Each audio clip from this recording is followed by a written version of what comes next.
Hi YouTube and happy Tuesday. In tonight's video I'd like to show you the terminal emulator for the Casio Pocket Viewer called PVTerminal. This was developed by Stefan Schler, if I recall correctly, who I believe is in Germany and has information that's archived in the Internet Archive at hometeam.de. I'll put the link and the archive link, of course, in the description. I'm going to take advantage of this program to take a quick look at the Retro Battle Systems BBS.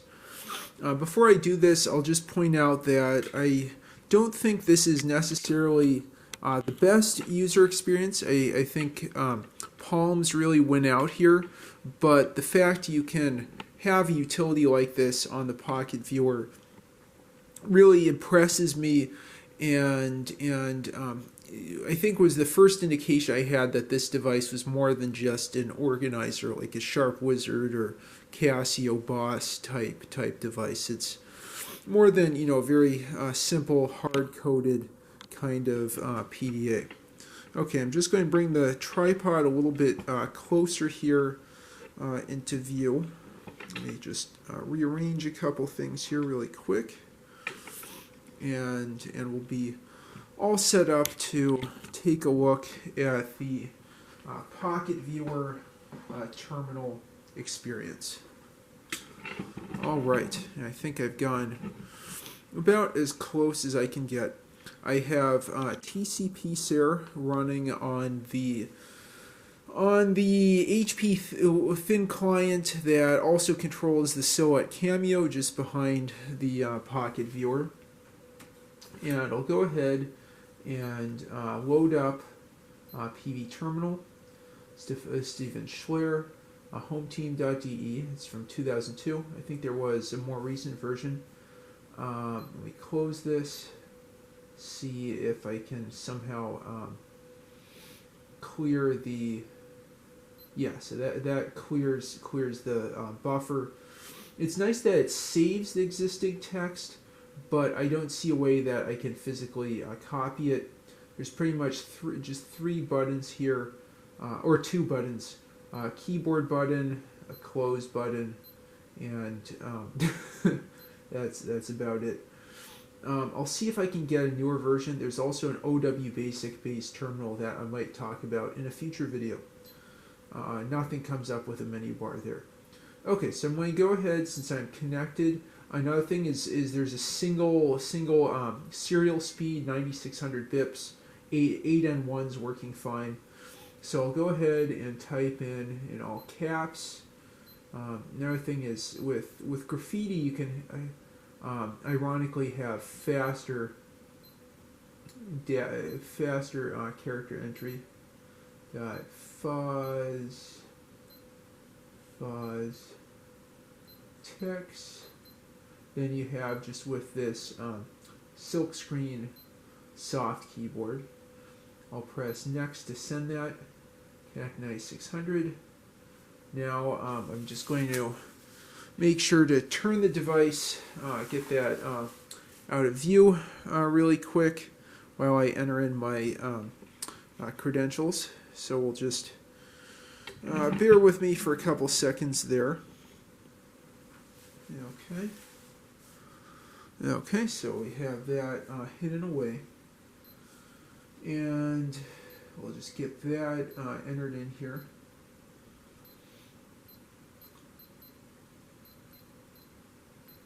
You can hear the beeps. Listen to the beeps. Do.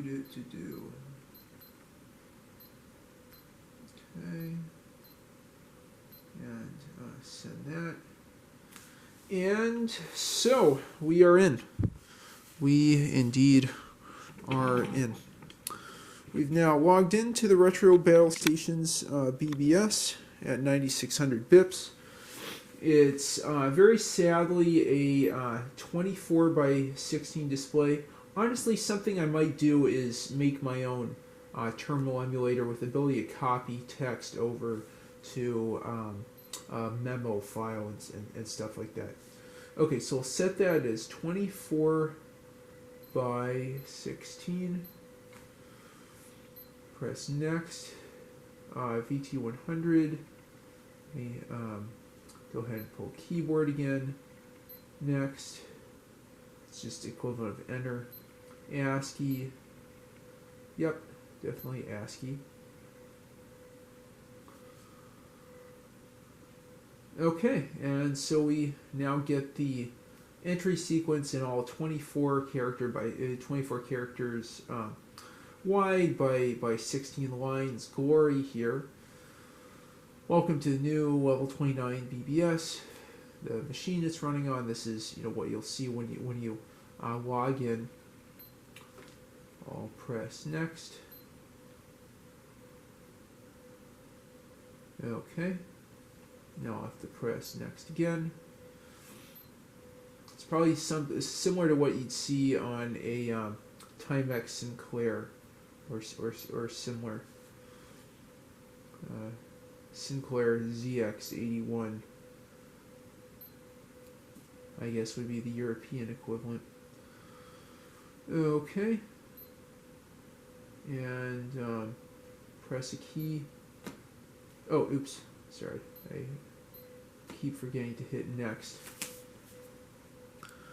And we're already 6 minutes in. Let's just take a look at all messages, just to give you a quick sense of how that would look here. And then I'll wrap up from there. Maybe tomorrow I'll send a message to the BBS.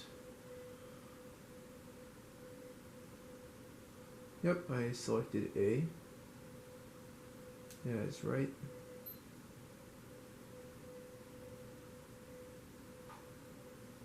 Do I need to enter in something else? Next. Oh. Wow. Yeah. So yeah, not the best. You can see our computers, retro computers. You can see who's sending it, what message number, the date that the message was sent. That is not the best quality viewing of that text. Definitely, I'll see if I can rewrite this with a smaller font, or I'll probably have to implement it from scratch.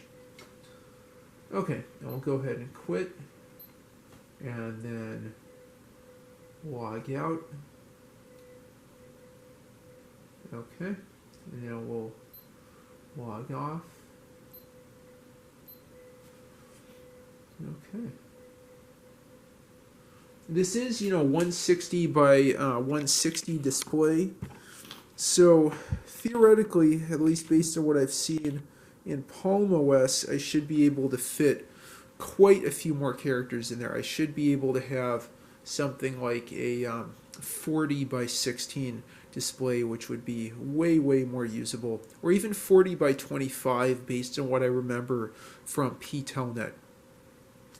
Since I mentioned that, what I should do in the next video is a very quick comparison with the Palm Pilot. I'll install the PVTerminal app and just compare the login experience to what we see here with the PVS 400 Plus. I don't think it's so much the fault of the Pocket Viewer as much as just the implementation of this program. That also would be a good exercise for me, along with all these other projects that are kind of building up. Okay, and with that, I hope you enjoyed this quick login to a BBS with our Casio Pocket Viewer PVS 400 Plus using the PVTerminal add-in. It shows you we can have connectivity to the outside world with our very simple Spartan Casio Pocket Viewer PDA. And with that, I hope you enjoyed this video. I hope you found it informative, maybe even entertaining. If you like what you see, please like and subscribe as always. And as always, thanks so much for watching, and have a great one.